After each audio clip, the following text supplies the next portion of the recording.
Hey everybody, it's Overkill here with another Warhammer video. So today I have a 2v2 multiplayer replay sent in by Reginald Puggington, I believe.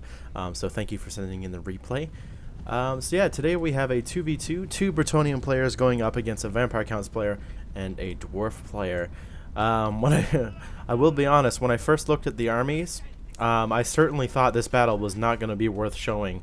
Due to its length, but you can see, I figured that the length would be pretty, it'd be pretty short, but you can see this battle is going to be 20 minutes, so this is going to be pretty crazy. I do want to, of course, watch and see if this artillery hits anything. I may miss something, but, oh, well, I did miss some artillery fire from the dwarfs, but, boom. Actually, now that I think about it, of course I want to watch the dwarf artillery. I want to see people blow up. That's all about. That's why the gore and stuff is. That's why there's even gore in the game. So nothing too messy happened. A little bit of blood went everywhere, but a little bit of blood is put down on these models, but nothing too extreme. We can just see some artillery hitting nothing. So you can see Puggington's army is kind of small.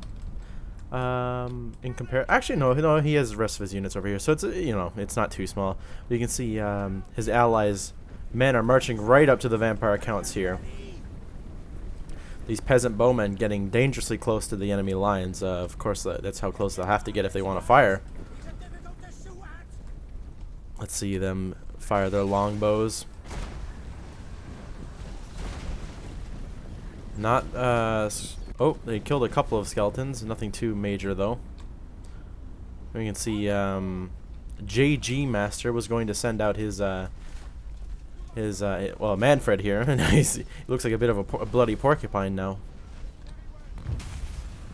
Oh, he goes ahead and puts a Spirit Leech on Gildas. Gildas using Lewin Leancourt, of course. Oh. A decent place to put Lewin on Bequist, Bequist, whatever his name is. He does have armor piercing, so against oh, he's fighting the character here. All right, well that works too. Fighting the Blood Knights, he will do some serious damage, of course. And over here you can see fighting has commenced. Crypt horrors are charging through these spearmen or halberds, probably halberds. And over here, they're making a bit of a mess. These skeletons are crumbling, though, so that's not good for the vampire player. And you can see the. It seems like the vampire counts player is in a bit of a sticky situation. Oh, there we go. That's what I wanted to see. But his dwarven ally, apart from artillery support, he's not really helping that much. But you can see that it is saying that this battle is in the Vampire Counts and Dwarf's favor, so maybe he figures he doesn't need to help him that much. But here you can see the battle of the ultimate cavalry, Bretonnia versus Blood Knights, or Bretonnian Knights versus Blood Knights rather, and just look at that. Epic. And if we look across the line, you can see Bretonnian Knights fighting with Hex Wraiths, charging around, fighting more Blood Knights.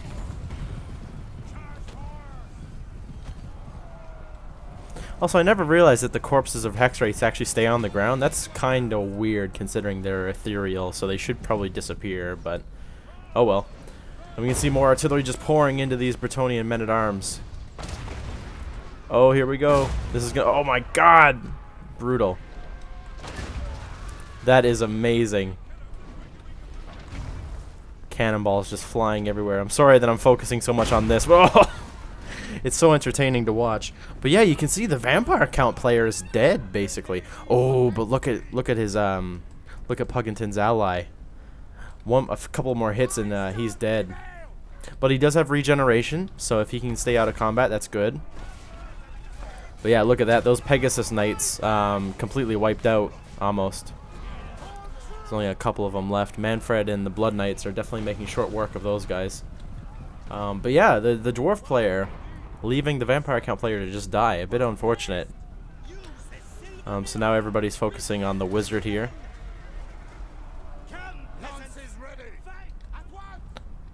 Oh, and we have some Bretonnian artillery firing in on the dwarfs. Oh my god. Brutal, hitting those longbeards with great axes. Or great weapons, I suppose. But they're all axes, so whatever. Great axes, great weapons. The dwarf player is playing as Ungrim. All right, smart choice. Ungrim is definitely superior to. Definitely superior to Thorgrim. Here you can see the longbows of the Bretonnians are doing a lot of damage to the longbeards. Not killing any, but definitely bleeding a lot of damage. If we just take a look. Oh, maybe not that much actually. My apologies. But yeah, this is definitely going to be a tough nut to crack. Pretty much all of the outside shell is made out of longbeards, and that's definitely not an easy thing to get through. Here we can see a White King attacking these peasant bowmen. They're actually broken, so that's interesting. And now Pugington is sending Leon to fight this White King. The White King is trying to retreat. Trying to retreat to the dwarfs. Smart move. They can lay down a lot of fire. So did the Vampire Count player lose his characters? I didn't get any announcements or anything about them dying. What in the world is that unit doing? Oh, he must have. I don't see them anywhere. Oh, and also Pugington's ally lost his Lewin. Very interesting that those things aren't popping up. My apologies. I would have focused more on what was happening if I knew they weren't going to pop up. But now we can focus on the battle against the dwarfs, and you can see the Bretonnians outnumber the dwarfs by quite a lot. Maybe not even outnumber. Well, they certainly do, but yeah, you know. Oh, and here we have some miners throwing charges. Look at that charge! That is awesome. And we'll watch this unit as well. Oh! Brutal. Dwarfs just sent everywhere. Blood flying. Amazing. And now the White King is in combat with these Grail Knights. It appears that the dwarf player sent out his master engineer. I don't think that was on purpose. And he's trying to run back to his lines. Oh, but the artillery just flying in. Oh, more cavalry charges. Look at that. Absolutely brutal. And yet even more cavalry charges. Bretonnia definitely one of a very strong faction.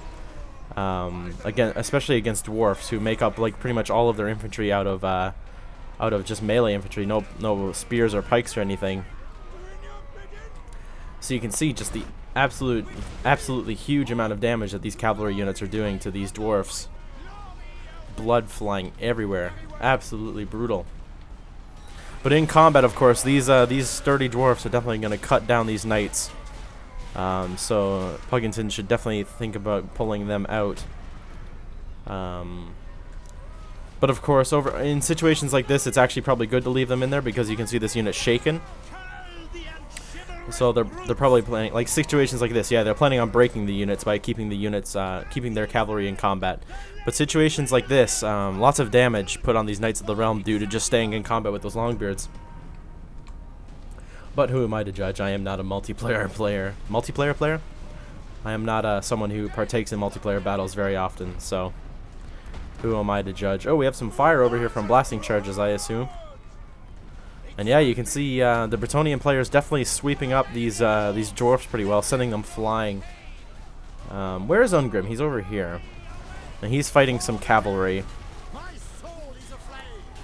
Definitely a good place for him to be. Nowhere else is really as good as that for him.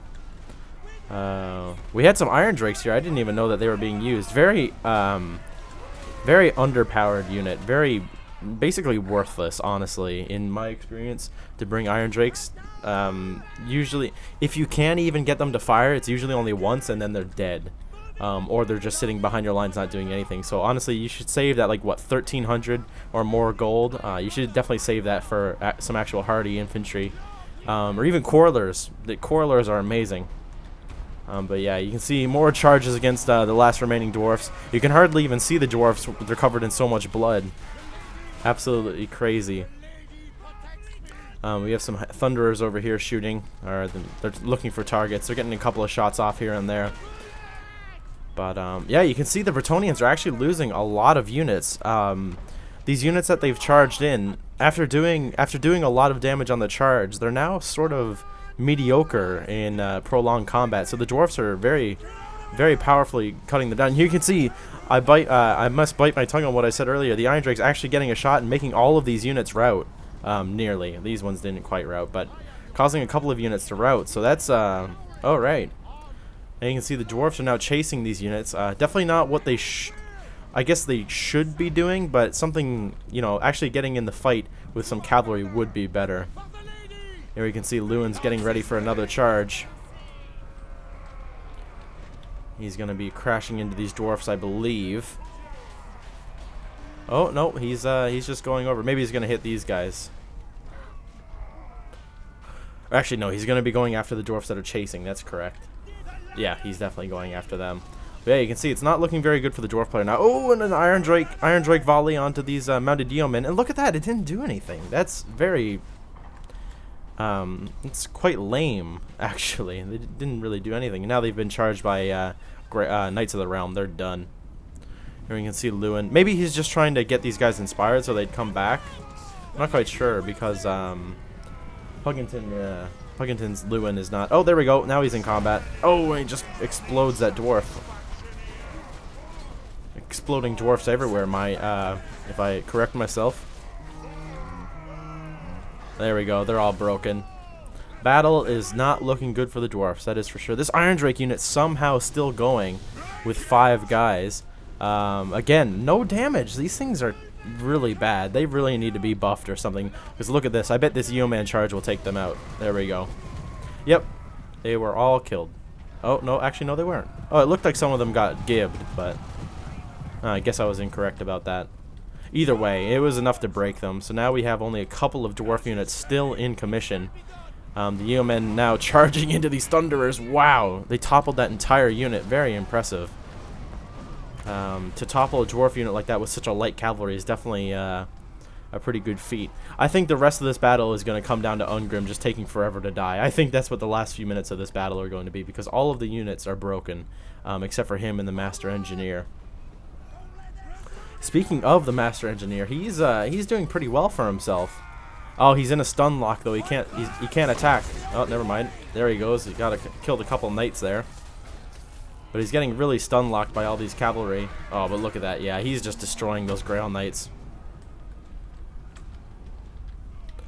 Let me take a quick look. Oh, and even Ungrim has joined that fight as well. But he's been knocked down by these Grail Knights. But yeah, between him and the Master Engineer, they're cleaning up. They're doing very well for themselves. Yeah, you can see the dwarfs are down to 85 men, and they still have that much of a chance of winning, so that's pretty interesting. But yeah, these Grail Knights are getting pretty demolished by Toinette and his dwarf characters. They're definitely doing a pretty good job. So let's just appreciate the animations that CA have put in for this Blood DLC. Oh, decapitating like 3 peasant bowmen there. Absolutely beautiful. Oh, and Ungrim is knocked down by Grail Knights again. Definitely a problem for Ungrim when he gets stun locked by the Grail Knights. But look at this. Look at the Master Engineer. His hammer just swinging and sending Bretonnian men-at-arms and peasants everywhere. Absolutely brutal. Oh, those poor Bretonnians. But yeah, there we go. They're actually all retreating. He managed to break all of those units with just his characters. That is very impressive. And you can see Puggington is smart in his idea of not sending Lewin against Ungrim, because I'm pretty sure Lewin would lose in that fight. Instead, he's going after. Oh, look at that! Instead, looking at going after these routing units, and he just ripped that dwarf apart. That was pretty cool. But yeah, you can see these are the last units. The 2 characters. There's units coming back every couple of minutes, but at the end, these are definitely the last 2 guys. Now Ungrim chasing after these Grail Knights, and he's gonna catch them. Oh my god, it's so funny watching him hit them. Wow. Yeah, definitely on a tough unit like Grail Knights, you definitely want your characters to be doing the damage, because just single hits, they're killing 1 or 2. which is really impressive. And we just survey the battlefield. Look at the carnage. All the dead bodies, all the blood. Absolutely brutal. And oh, now we get to watch Ungrim kill a bunch more men-at-arms. Oh, no, never mind. After one hit, they're already running away. Look at that, just decapitating everyone that he hits. Oh, and there's a random dead dwarf engineer. Oh god, oh my god, that's devastating. Oh, here we have another unit. Yes, keep sending in men-at-arms to kill. Oh wait, no, those are peasants, aren't they? Yeah, they are. Oh, but the peasants are charging, they don't care. Yes. Oh my god, that's so amazing. Oh, Lewin's fighting the master engineer now. Oh, and look at that save. The Grail Knight stopping Ungrim from fighting Lewin.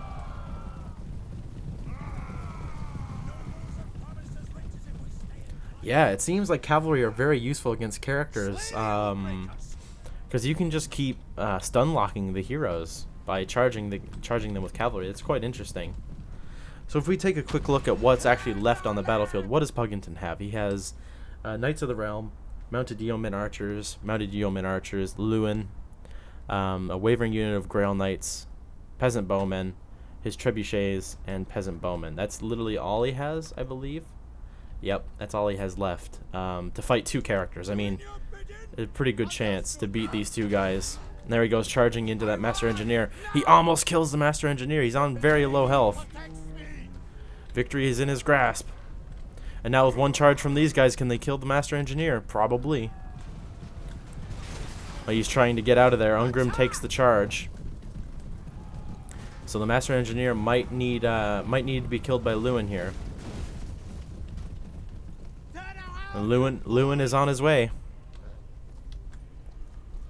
Oh, he's gonna be swooping in. That's gonna be so epic if he just swoops in. Oh no, he's going after Ungrim. All right. I guess Pugington understands that there's no point in wasting his resources chasing after the Master Engineer because he's shattered. So now it's just gonna be a duel of killing Ungrim, and that is no easy feat. Oh, but look at that! Look how far he was thrown. That was awesome. Oh, is he, okay, he's just moving out of the way. I really would have liked to see him charge into the Master Engineer and, like, blow him up or something, but, oh well. There we go, they're locked in combat.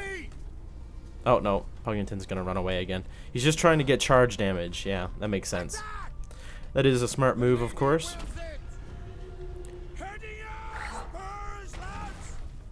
I suppose that his mounted yeomen are out of ammo. That would have been useful. Actually, no, there's a full unit over here. He should be bringing these over to shoot at Ungrim. Ungrim does have a good missile resistance, I believe, but still. Oh, that charge was just absolutely just fell flat because of that cannon. Oh, there we go. Had an attack on Ungrim there, and that cannon randomly exploded. Right, so I think it's safe to speed up a little bit. We're just going to be watching. Oh, there we go. We have some peasant bowmen shooting at Ungrim. Oh my god. He just gets sent so far. So we only have a few more seconds of this replay. Yeah, that's what I figured. I guess the dwarf player just surrendered at that point. Let's take a look at the stats. What an excellent battle. Thank you, Pugington, for sending that to me. So yeah, you can see your losses were pretty good. Alright, so let's just take a look. So Lewin killed 87. Your Paladin got 88 kills. Men-at-Arms didn't really get anything. That's not unsurprising. Peasant Bowmen did okay with 23, 27 kills. Knights of the Realm, almost 100. Very good. 54 is also good. 92 on the Grail Knights, 64 on this one. Your two units of Mounted Yeoman Archers did really well. 51, 48, 14 and 7. The Pegasus Knights underperforming, of course, because they're not really that good. Trebuchet 28 kills, not too bad. If we take a look at your ally, 18 kills on Lewin. He got him killed really quickly, which is a bit of a shame. 29 on these spearmen at arms. Whoops. And then there's men at arm polearms. They didn't really do anything. Peasant bowmen pretty mediocre until this unit at 70, which is pretty good. Knights of the Realm not doing a damn thing. Look at that. That is a shame how many kills how little kills they got. And then Grail Knights did okay. These 2 units did quite well. This one was meh. So we take a look at the vampire counts. This army was just absolutely destroyed. They didn't do anything. 12 kills on Manfred, 11 on the White King, 3 on the Necromancer, nothing for the skeletons. 83 kills in between the Hex Wraiths, 105 between the Blood Knights, which is really low because the Blood Knights can get hundreds of kills by themselves. Then nothing on the Crypt Horrors. I don't understand the reasoning behind bringing 4 of those. If we look at the Dwarf player, 59 on Ungrim, 61 on the Master Engineer. That is amazing. Nothing too fancy on his Dwarf Infantry. The Longbeards with Great Weapons did pretty well. His Thunderers did okay. And the Artillery is what got all the kills. And see, Iron Drake's 1 kill. That is just disappointing. But look at that Artillery, 129, 107, 60, 67. That is amazing. But yeah, Puggington, thank you for sending in that replay, and thank you guys for watching. If you enjoyed, please be sure to leave a like and a comment down below, as always. And if you're enjoying these Warhammer battles, be sure to send in some of your own. If you have any interesting battles, I'll be taking any, because I do love commentating people's battles. It's very fun. But yeah, thank you guys for watching, and I'll see you all next time. Goodbye.